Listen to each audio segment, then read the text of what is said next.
Good evening, everyone. It is Doug back for another edition of the Adventure Racing World Championship dot watching. Mary, we're back.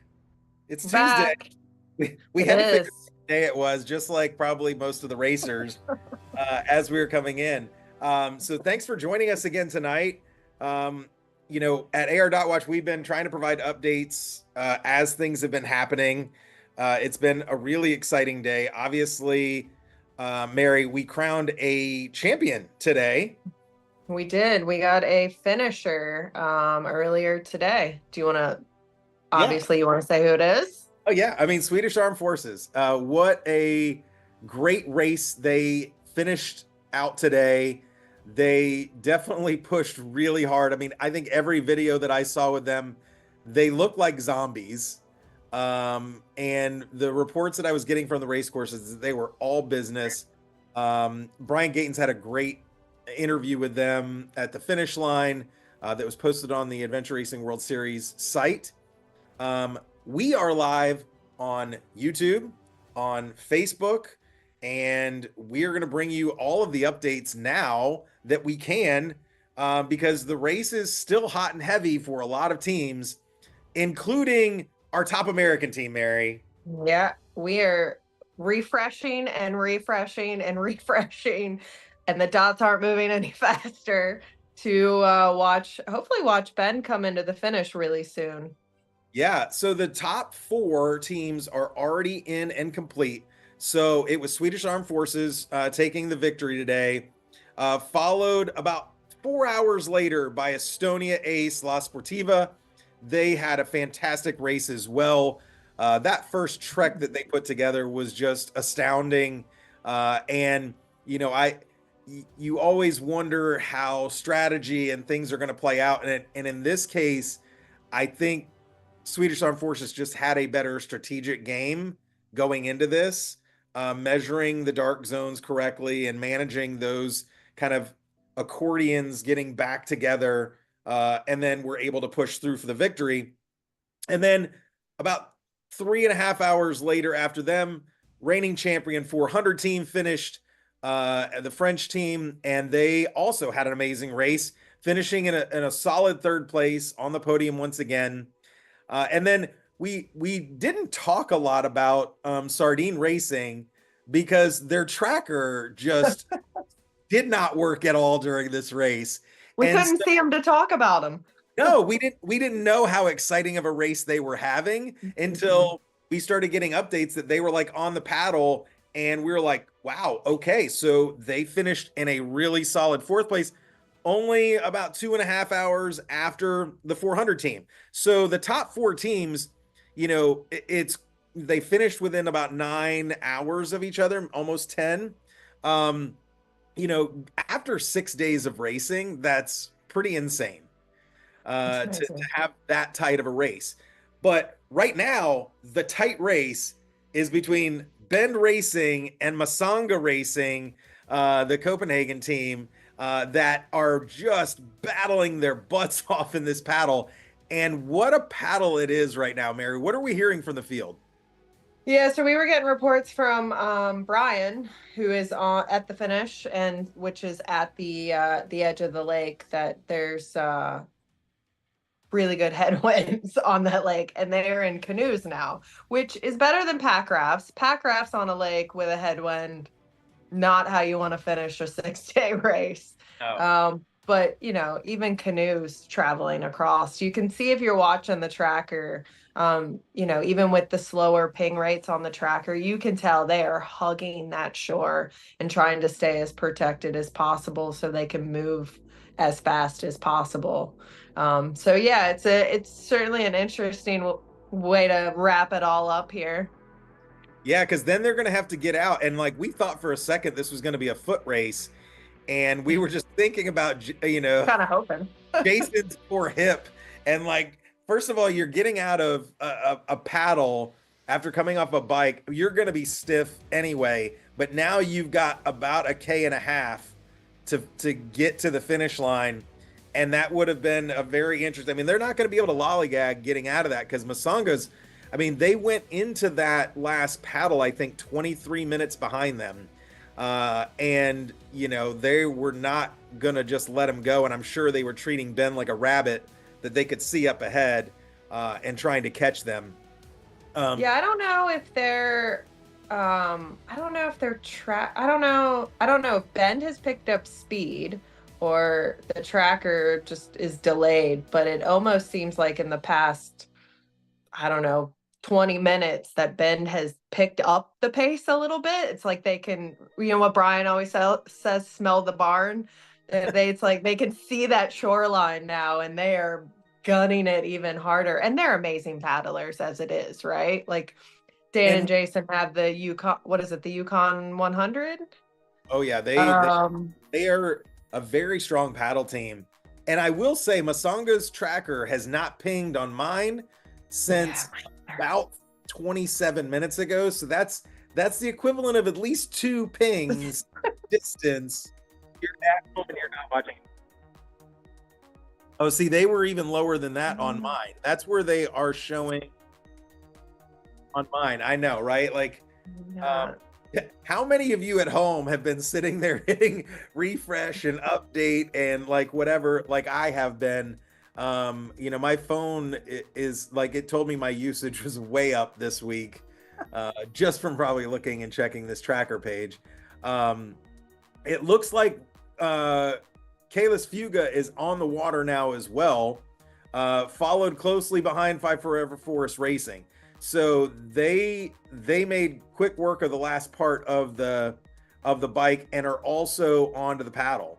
We're gonna have a battle for sixth place at this point. Yeah, I mean it's crazy that and here's another unique thing about this last paddle is they're paddling with canoe paddles. They are not getting kayak paddles. So if you are not experienced pushing hard into a headwind with canoe paddles, that could be a game changer for this as well. You know, I would imagine that most of these teams have experience with both. But for you at home, if you're thinking like, oh yeah, like a kayak paddle, you're fine. You're just blah, blah, blah. Well, like you've got to really dig a whole lot more. And when you're 6 days into the race, I'm sure that's the last thing they want to be doing right now, but and yeah, so we could get our 5th through 9th finisher while we're live on the air to cross the finish line, which would be pretty awesome. And obviously, you know, having the first American team cross the finish line, you know, Mary, we were talking about Ben Racing's 4 Hour Fuel's like best finish in a world championship. What did you find out? So yeah, I was super curious earlier and was trying to do a little research. I went on their personal website, and from what I could gather from that, it seemed like their highest finish at a championship race to date was 6th place.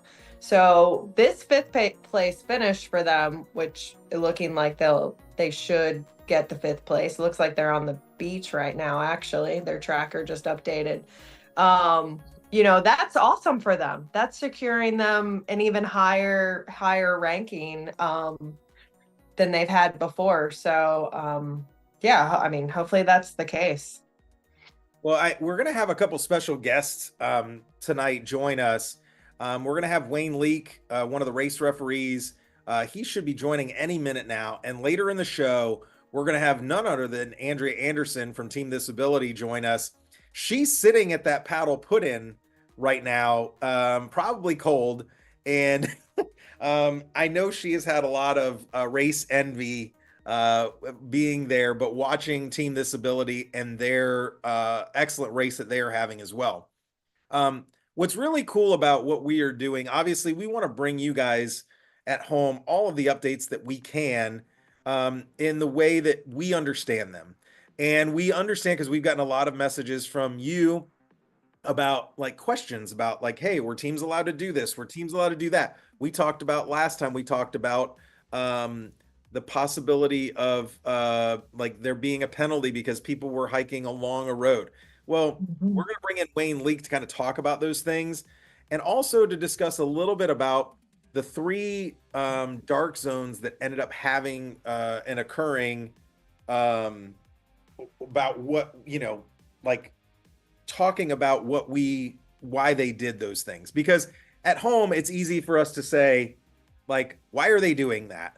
And like that, those have been an equalizer in this race. Estonia went out to a really good start, and Swedish Armed Forces and 400 team kind of had to catch up, and that really ended up being an equalizer. And then we've seen that again at the second and third dark zones as well, where teams pushed really hard early.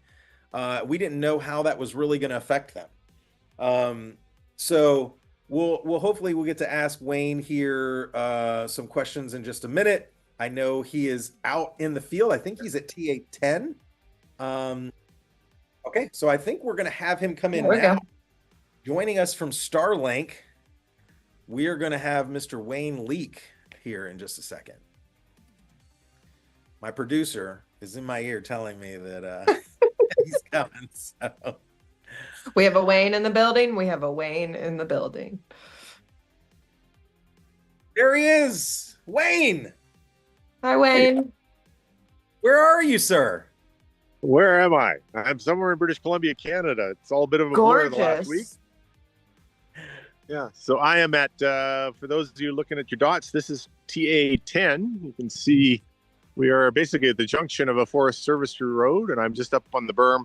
This is the Anderson FSR, and this is the big washout. So the road used to go up through here, but a big flood in past years washed it all out. Actually, it affected the course design. So teams come here with their bikes, drop their bikes, and then they curl around there, and they actually go up along there.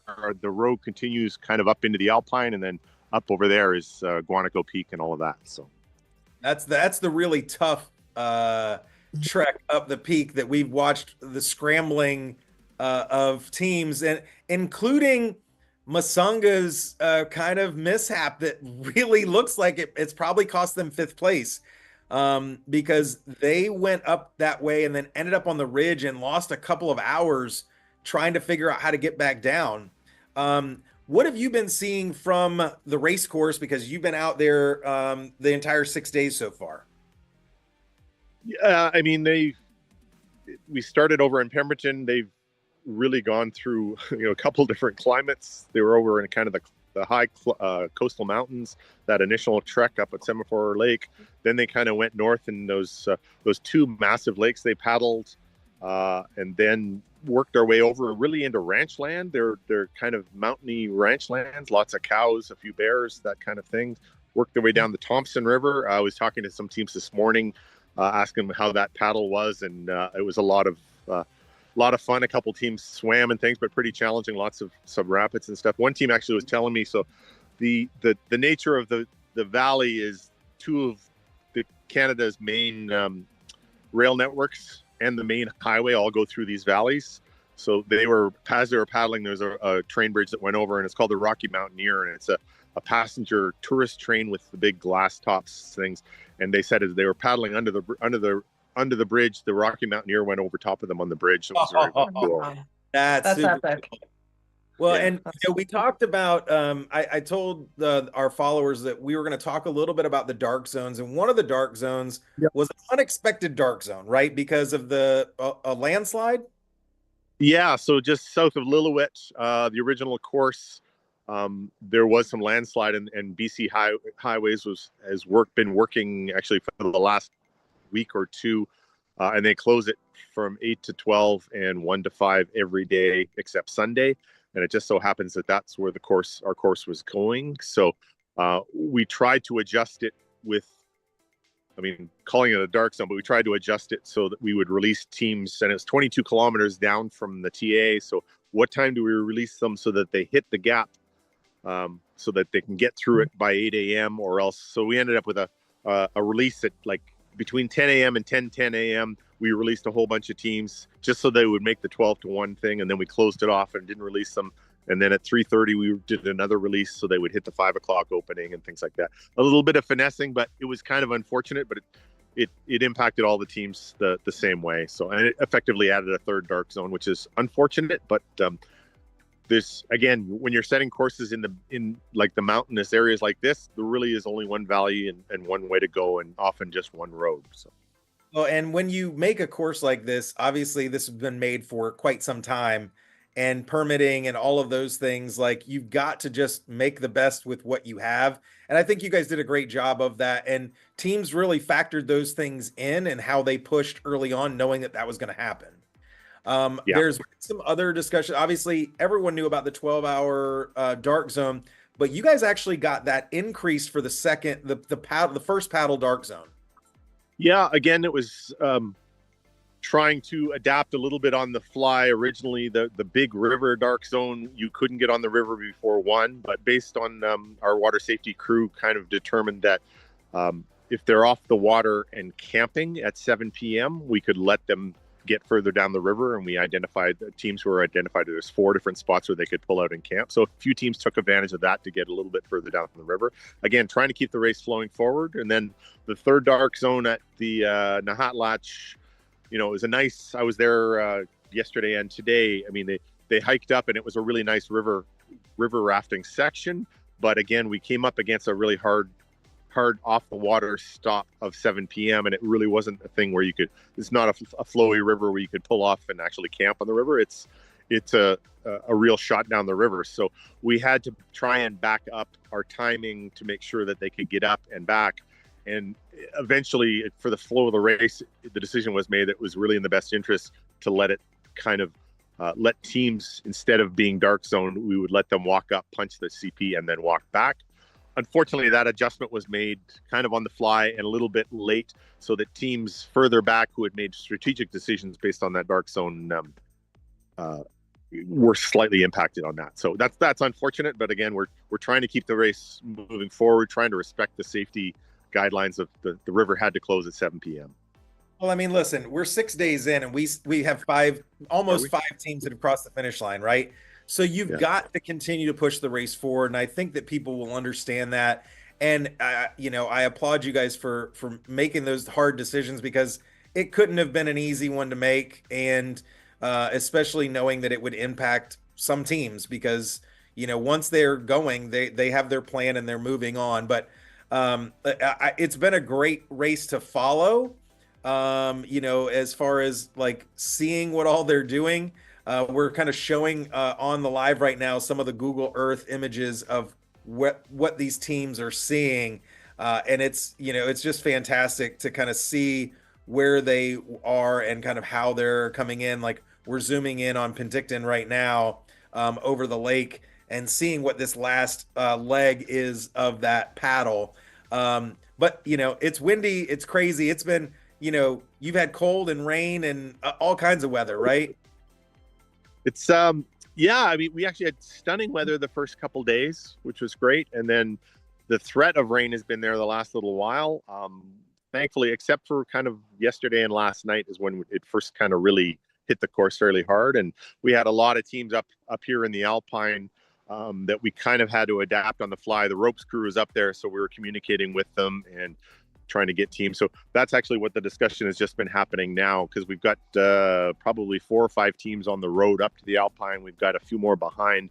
So the instructions to the ropes crew up top at a certain point, if the ropes crew will shut down the ropes and teams will be short course, they can go hike around and punch the CPs, but we won't do the ropes. Or if the weather gets really, really bad, we're advising teams kind of what level they can shut down or hunker down, I guess, and wait for the weather.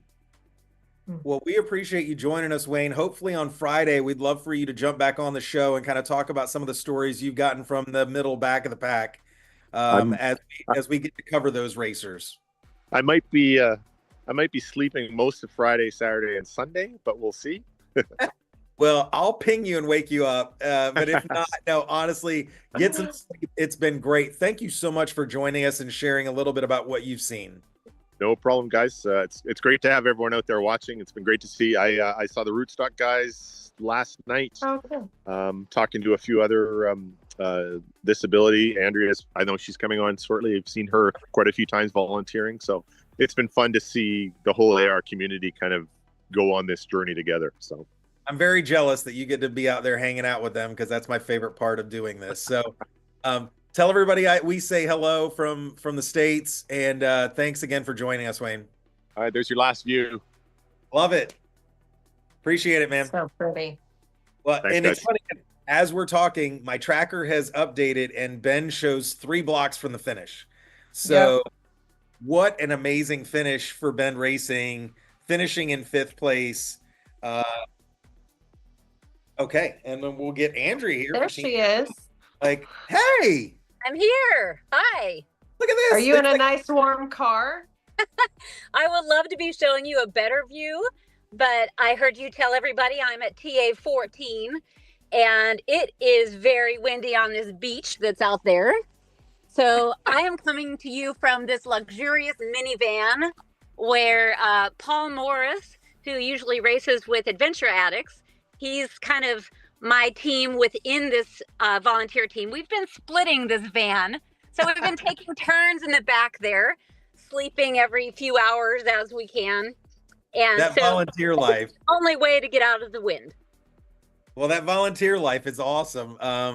Thank you for being out there. You have shared some amazing videos of Team Disability.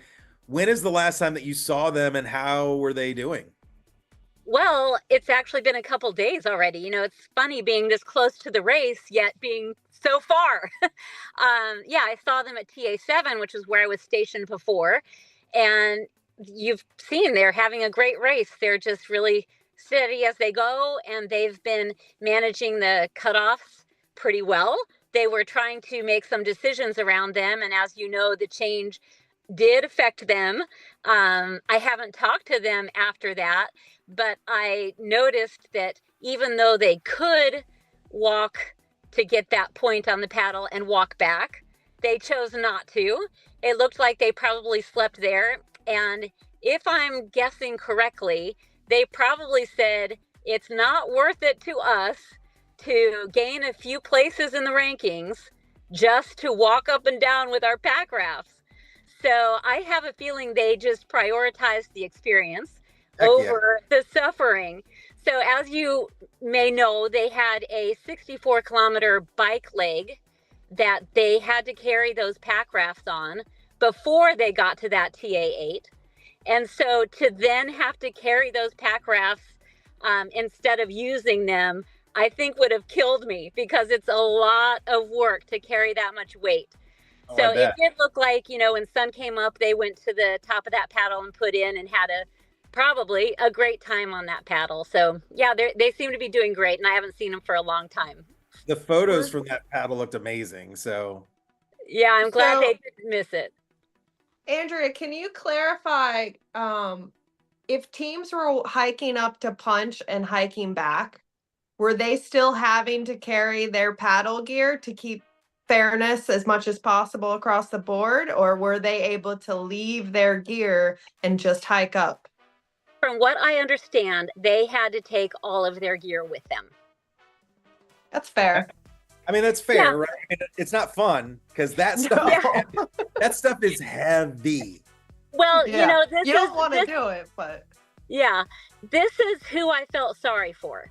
So the teams that took their time before getting there, thinking that they'd be held back, and then when they got there and found out that they could do that, I'm sure many of the teams who were competitive felt like they didn't have a choice. Like Disability, we're often mid-pack, even though, you know, we're having a great race, we often prioritize the experience. But also, I think playing into that decision is the value of rest. So they took that time to probably rest, sleep, be off their feet. Whereas Bones, I saw them at TA7. They were noticeably slower than I would have expected for a transition. And I talked with Mary. I'm like, you guys, you're not in that much of a hurry. She's like, well, there's a dark zone, so we're just taking our time. So I bet when they got to TA8, knowing that Disability isn't that far behind them, they probably felt like they did not really have a choice in order to remain competitive, they probably felt like they needed to go. And they probably did not like that. I also think that was the case for Disco Inferno. Of course, they were, like a day ahead in that whole, well, maybe not a full day. But anyway, just to say, there were several teams, I'm sure, that were not exactly pleased. But then again, they are told the change. It's put in writing. The team must sign off that they read it. But the thing that's probably missing is kind of the rationalization behind why the decision was made. So, it's hard to kind of have to hold out judgment, because you just don't know why these things are made. Like, they just know that there was a change and that's it. So it'll be interesting to see what they did think about it, and to have further clarification on the specifics of why they needed to make that change and couldn't have foreseen it before. Because, some of these things you would kind of hope, could have been made, the call might have been made even before the race started. But again, we're going to hold out judgment for all that, because we just don't know. Well, and it's you and I talked about the time difference, right? And that this ability got into that TA about 2 hours after Bones did into that same TA. But then going out of that to the next point, it was a 3-hour difference in addition to that. So it was, I think, a little over 5 hours that separated the two of them then. What I will tell you is I just looked on the tracker, and they're only like 4 hours and 40 behind Bones. So they are moving a little bit better. And we'll see how that continues to play out, like, as they're going. We were speaking about the rapids that are going on out there on the lake. And actually, we have a picture. It's on the ARWS site now that we could try to pull up. But that is Chelsea and Dan going ballistic. They're either really paddling hard. Yeah. Well, and they're just jumping waves out there. They're pulling an actual skier behind them. You just can't see them in the photo. Well, I've seen all of the teams now that have gone on the water go through. So I think has it been 8? But 9. Okay. So I asked them about that, and there's been, different levels of concern by the teams that have come through. Now, the first 3, they came, when the water was nice and flat and calm, pretty flat and calm. But these last teams, the first thing Bend asked about was, they asked about if there's bailers provided. Smart question. They're in canoes, they're in boats that they don't own themselves. They're having to use canoe paddles that are provided for them. And even the PFDs are provided for them. So this is not familiar equipment for any of the teams. So they didn't transport any of their paddle gear to this put-in for them?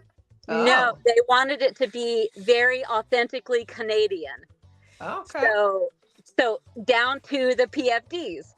So I asked, how, we all know that Bend Racings are great paddlers, and they were hesitant about getting on in these conditions, and they carried their boat all the way to the edge of the lake so that they could put in perpendicular to the waves, where some other teams put in right where we were and had to make that diagonal kind of line over to the edge.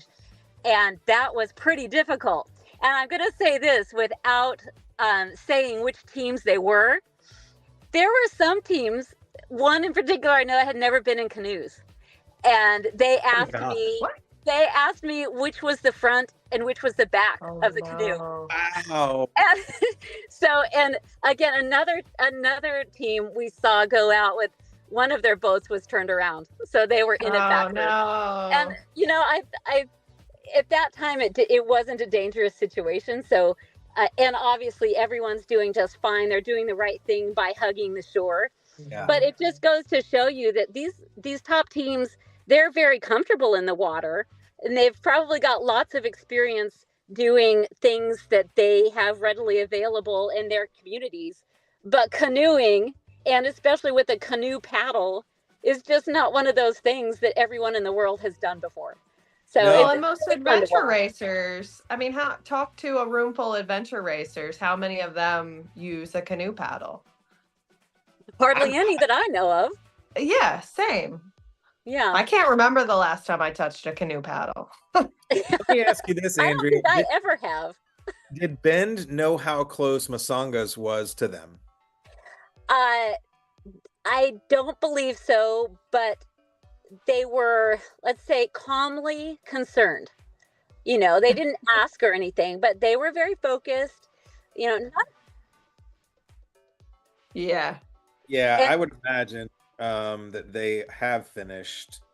The other team should be on the beach. and so I said they were calmly concerned. That Yeah, was it until should they have put in, and then the team behind them got there just as they were putting in. So they knew that team was right behind them.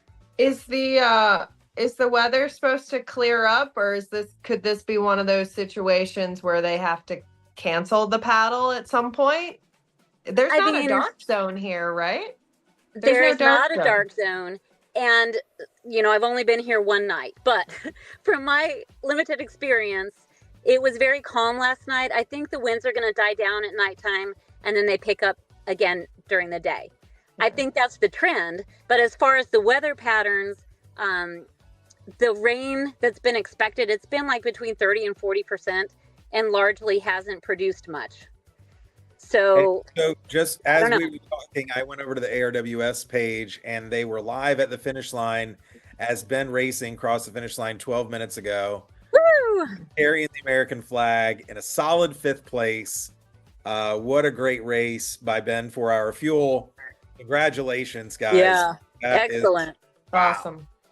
I mean, when is the last time that an American team finished in the top 5? I don't know.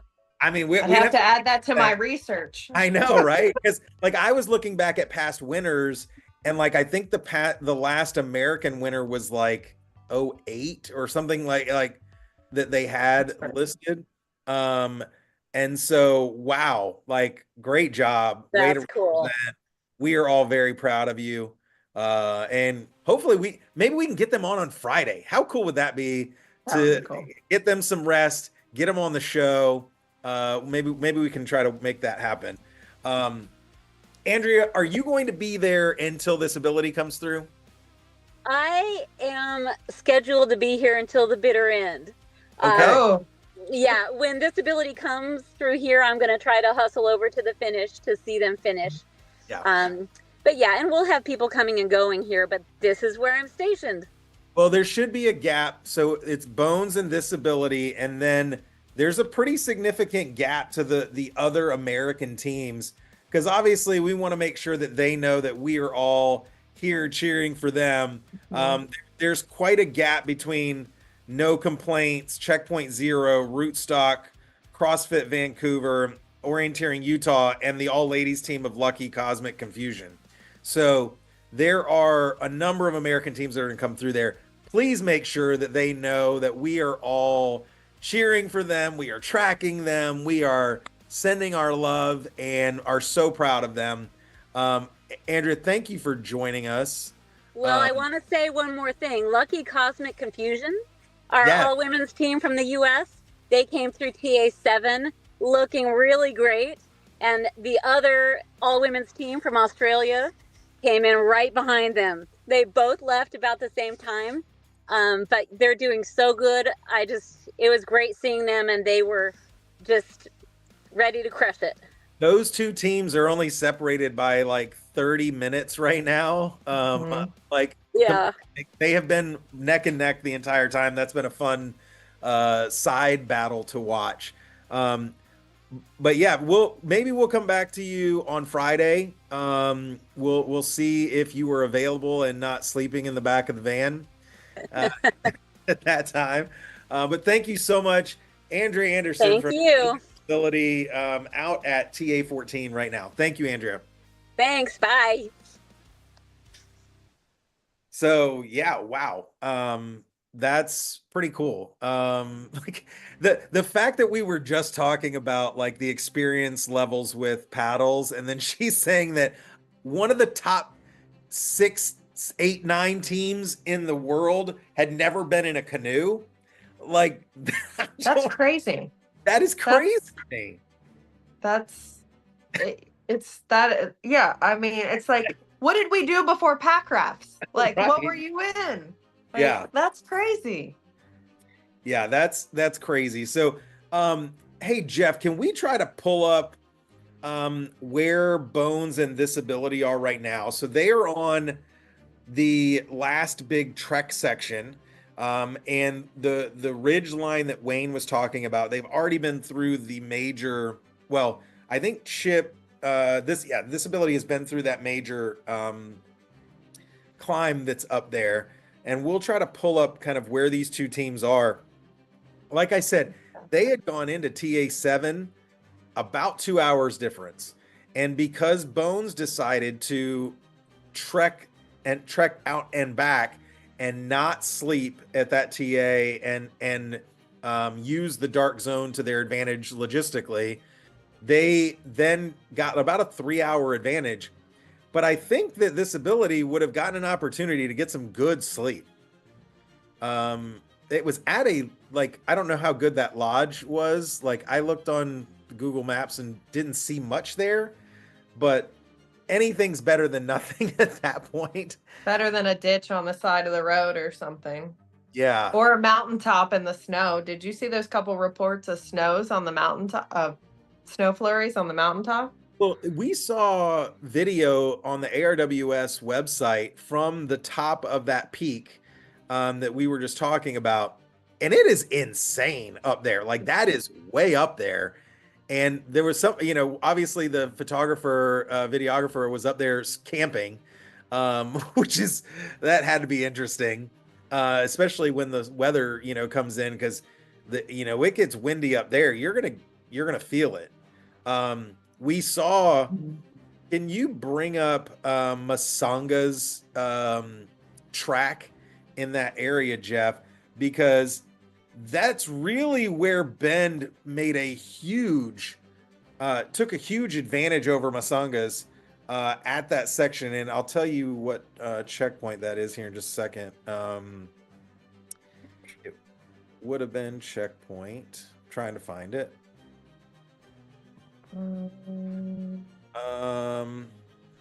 It would have been between checkpoint 33 and 34 or 35. Yeah, where they tried to go back up to the ridge line and then had to drop back down. That was so brutal to watch, like on the tracker, because most of the other top three teams, maybe Sardines did it as well. They went along that ridge line and then came down to 35, kind of along that way into the valley and then back up. But Masanga started out in the same area that Ben did, but then they took a hard right there, and they went back up to the ridge line. Maybe they were thinking that was where 35 was. But man, that cost them at least 2 hours, and a lot of elevation. So that was a pretty tough spot for them. 342 and 6. Yeah, that's a long time to be wandering up on that hillside. Yeah. And Bend went straight. You see, they hugged that lower section.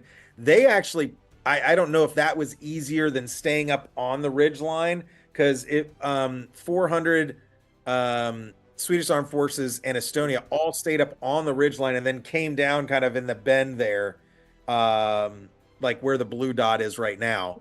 And then they did the same route from there that Ben did. But Ben just said, we're not going up there. There was one team, and I wish I could recall who it was. And I think it's the only team that I've caught that has been able to do it, that stayed on the ridge line the whole time. They must have found a break in that cliff and That were might have able been- to. Do you remember who that was? Yes. Because they think gained it was like an Black Hill. hour. Yeah, that maybe. Let me check them. think- They I think gained it's like Black an Hill. hour on the team below them by being able to stay on that ridge. Yeah.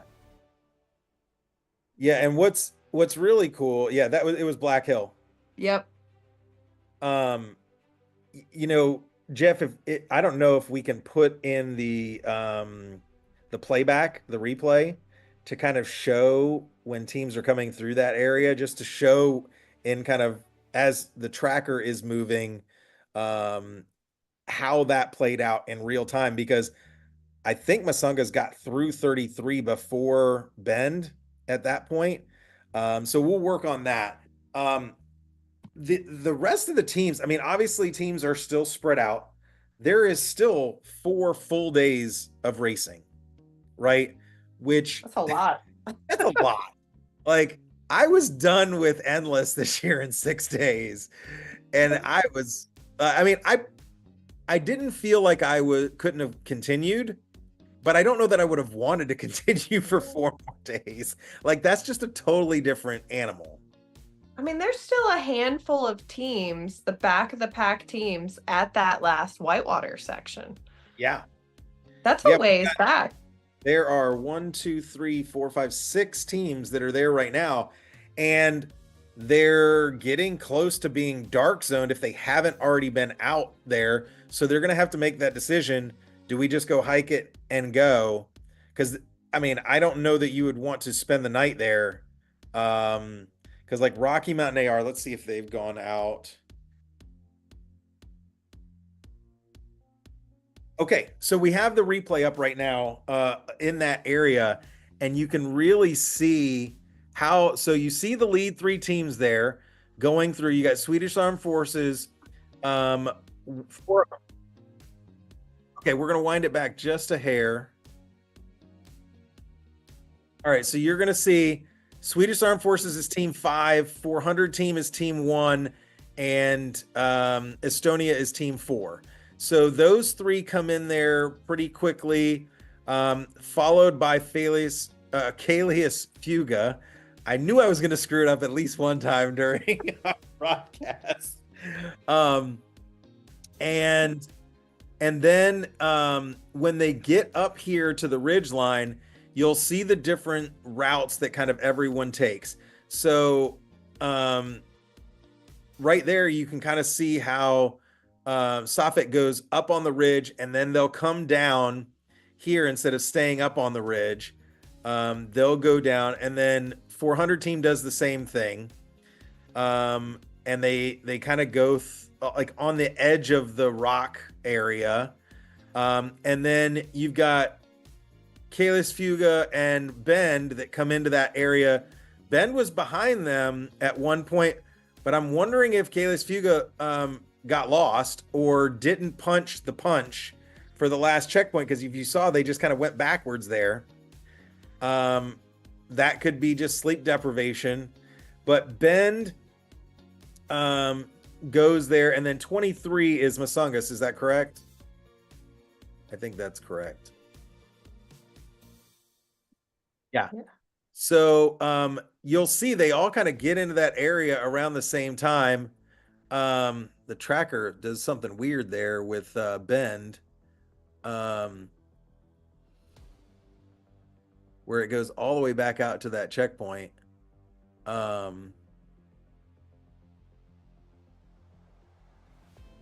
Yeah, but you'll see Masungas go up to the ridge line from here, and it was a fatal flaw. And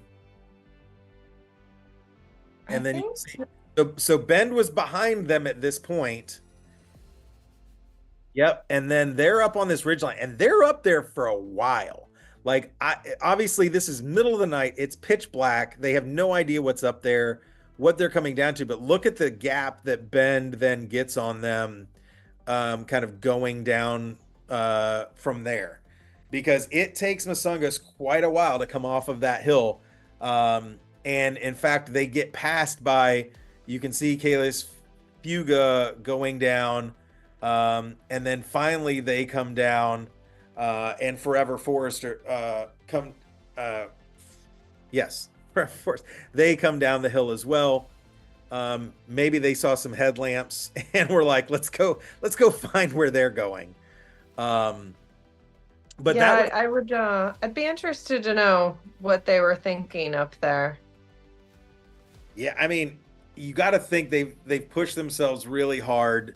At that point, they're 4 days into the race, and probably like, man, this sucks. We're up here, we have no idea where. I mean, that's what it looked like with them being up there. That they had no idea which ridge line they were actually on, and maybe thinking they were somewhere that they weren't. But still a great race, and a great way to kind of finish out their 6th place finish. So, which they should be across the line now too. I'll have to pull it up and see. Yeah, they are. Awesome. I think what's going to be fun, and we talked about this a little bit.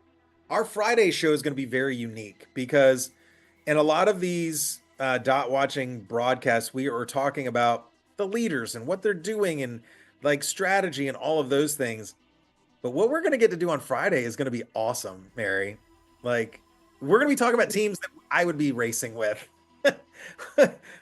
which is back of the pack. We're gonna see some of these finishing people finish. They might already be done by then, and it's really just going to be the people who are the real heroes of this course, because this is a monster. This is a monster course, and just getting across this finish line, I mean, it really is an amazing feat that they should really be proud of. I mean, Absolutely. I mean, they're out there for 3 days longer, 3.5 days longer in the elements, on their feet, on their butt, on their bike. Like, yeah, they talk about having some grit. Those teams who can hang into that course for that long, pretty amazing. Well, I just want so Bones just hit CP 38. Just to give you an idea, Bend Racing hit CP 38 on Monday at 11 o'clock. AM? PM? AM. So that would have been 12:30, 1:30, 2:30 in the afternoon on Monday. They're just finishing the race at 8 p.m. So you're talking at least a day and a half more of racing. And that was going at Bend speed. So probably at least 2 days from CP 39. No, sorry, CP 38. So and Bones is an inexperienced expedition team. I mean, Mary Chandler races, we talked about this the other day. Mary Chandler races with Bitterade. It's not like they're no slouch. Like they know what they're doing. Well, and speaking of Bitterade, I mean, they had the unfortunate they ended up losing a team member early on, and then I mean they've been finished for a while now. I think they skipped some sections, and just it's really hard when you go into it with very high expectations, and then you have an injury or something like that takes you out. I give them a lot of credit for even staying out on the course, because that's so hard when you lose teammates to continue moving forward. And so my heart kind of goes out to them. But Mary, they're literally like running with the second best American team, right? Like right now, and they're still 2 days from finishing, which that's nuts. So maybe, I mean, so we're Tuesday night. We're gonna come back to you Friday night. So Wednesday, Thursday, Friday night. So we could be bringing you this abilities finish. That'd be awesome. That would be great. Which would be really cool. So yeah, I mean, and then from there you've got teams that, like you said, were still at that other TA at TA 7. I mean, just to give you an idea, like Bend Racing was at TA 7, 8. They left TA 8 at 6:51 on Sunday morning. On Sunday. Sunday morning. So, I mean, you're looking at a full 3.5 days there from that point. So teams are going to have to, they're going to have to start figuring some things out and maybe skipping some things if they're that far Yeah, back. you don't want to get caught into this. Now getting caught into this, you're no longer racing the course, you're just chasing cutoffs now. Like before they were chasing dark zones. If you get too far back, now you get into this, you're just chasing cutoff after cutoff.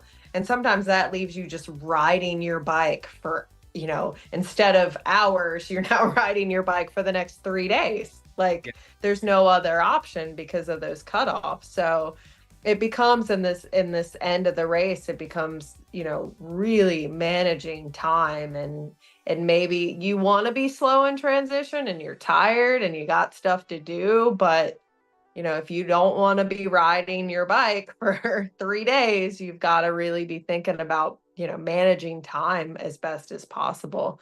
I was just looking at the route book. What's today? Today's the 30th.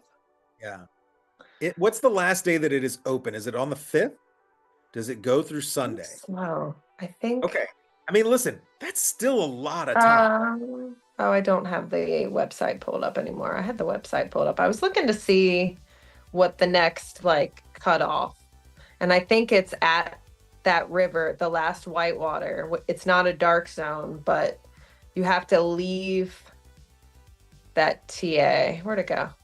I thought I saw something that it was like 11 p.m., maybe 11 p.m. tonight, that they had to be out of that TA.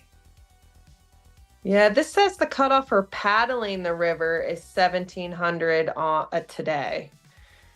Okay. And the dark zone is 1700 also. So they must be making that Well, it looks like all of the teams have at least started it. So, that they're really pushing, like you said, you're pushing the clock as far as the cutoff is. And look, I've been there at that back when TAs are already almost shut down and you're like the last one there, and you're like, it's demoralizing in itself because at Endless, we finished that first 30-hour trek and paddle, and we got to the TA like 3 hours under our time estimate.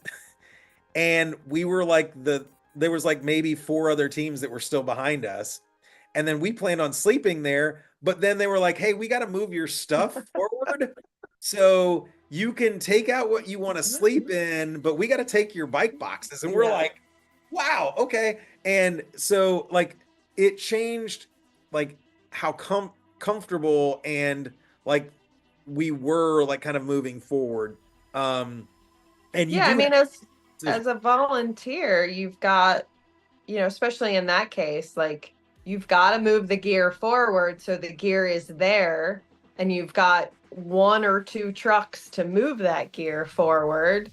Yeah. So you don't want to be you don't want to put pressure on the back of the pack teams, because we know that you are feeling that demoralizing sense when you come into TA and you only see your bikes there. You see your bikes and one other team. Yeah, we know that you guys are feeling that, so we try not to put any pressure but at the same time, it's we need your bike box, Doug. You're not sleeping in it. I mean, come on, man. I want to live like a homeless person and live in my bike box.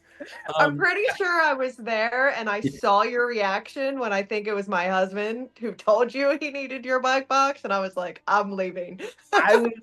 Look, I mean, you're 2 days into a race, or close to that at that point.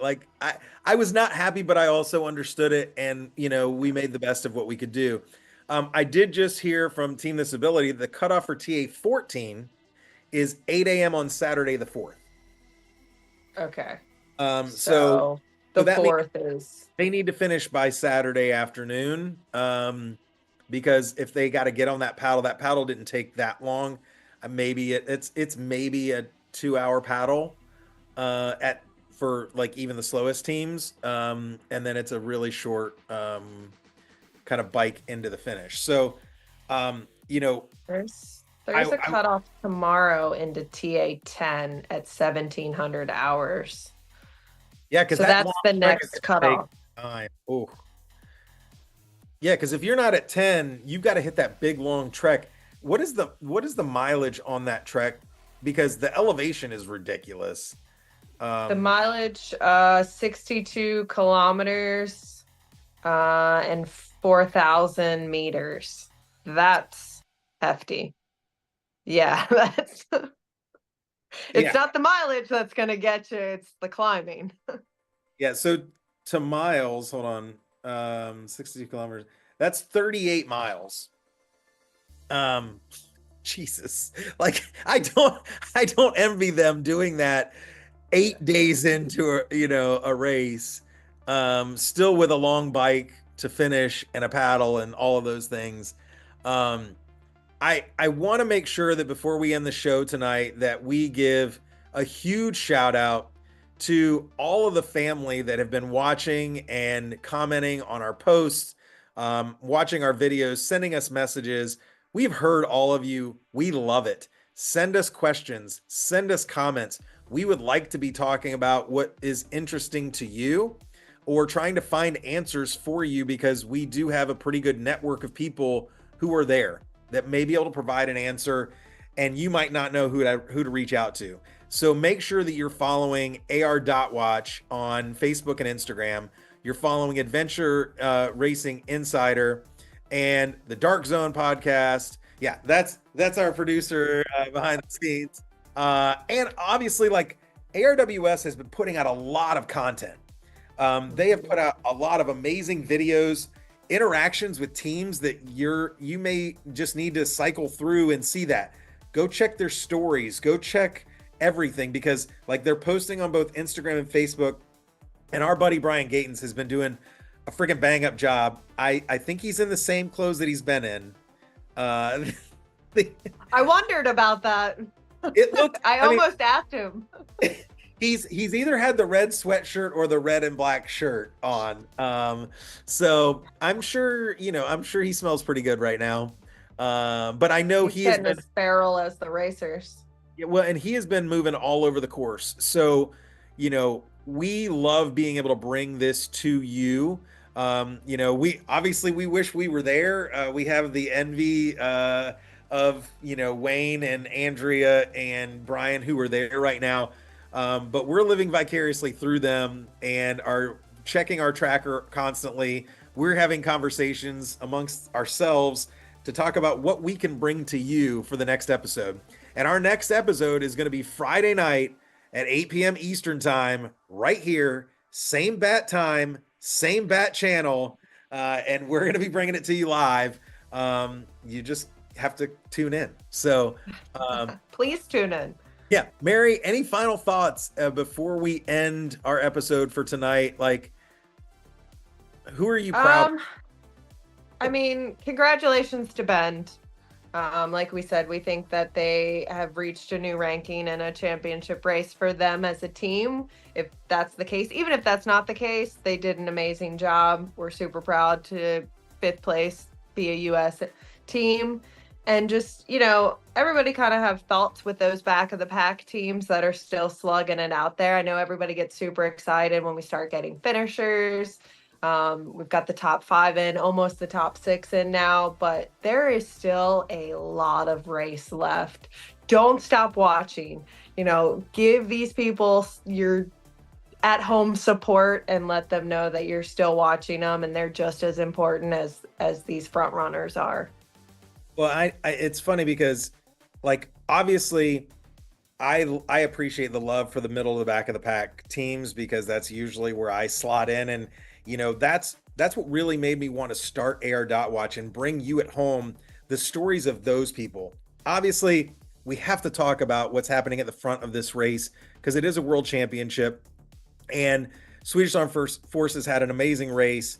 All of the top 5, 6, top 10. I mean, we've got, the other Bend Racing or the other 4-Hour Fuel team that's really pushing hard to maybe possibly finish in the top 10 themselves. And like those races are still going on, and they still need your support. And teams at the back of the pack right now. Like we raced a little bit with Spare Parts Gnarly at Expedition at the Endless. At Endless. And they were awesome to like race around. Like we were around them. They are a lot of fun. And but they're back there and they're slugging it out. And so those are the people that need your love still. So make sure that you are still out there following them. Make sure that you're sending them trail mail on the tracker. We didn't really go through that, but maybe on our next episode, you can send them love like on their tracker that they can read at the end when they get back and they finish, so they know when you were thinking about them and how you were thinking about them. We look forward to bringing you what's to come on Friday. There will obviously be a lot of finishers between now and then, and we'll celebrate them in turn, but we look forward to bringing you all the race coverage on Friday night at 8 p.m. Eastern right here. Thank you all for joining us, and we'll see you then.